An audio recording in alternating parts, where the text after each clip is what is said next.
छांगुर उर्फ मौलाना जलालुद्दीन से जुड़ी एक बड़ी खबर है। गाजियाबाद में एक पीड़िता सामने आई है जिसने कई संगीन आरोप लगाए हैं छांगुर पर। मेरी बहन को बहलाया, फुसलाया, धर्मांतरण की कोशिछ की।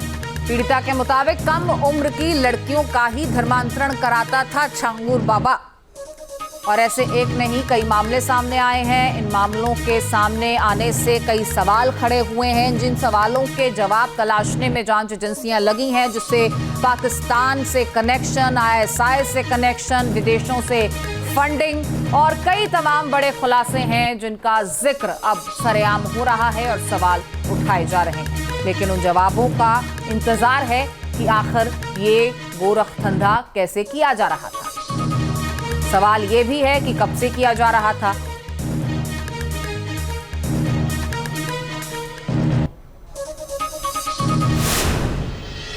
अब देखिए, अवैध धर्मांतरण के सरगना छांगुर को लेकर लगातार खुलासे हो रहे हैं, तो आपको ग्राफिक्स की मदद से बताते हैं कुछ बड़े खुलासे जो हाल ही में हुए हैं।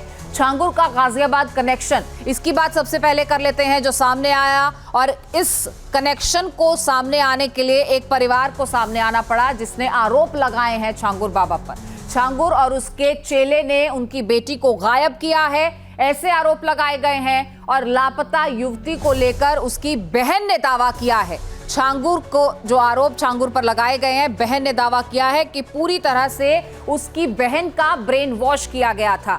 ऐसी तमाम खबरें सामने आ रही हैं। और उधर दुबई में नौकरी का झांसा देने का भी आरोप लगाया गया है बहन की तरफ से। इसके बाद यह भी बताया गया कि कैसे अवैध तरीके से देश के बाहर भेजने का शक छांगुर बाबा पर है। उसकी बहन को वो पीटता था, छांगुर का जो चेला था, सिगरेट से उसे जलाता था।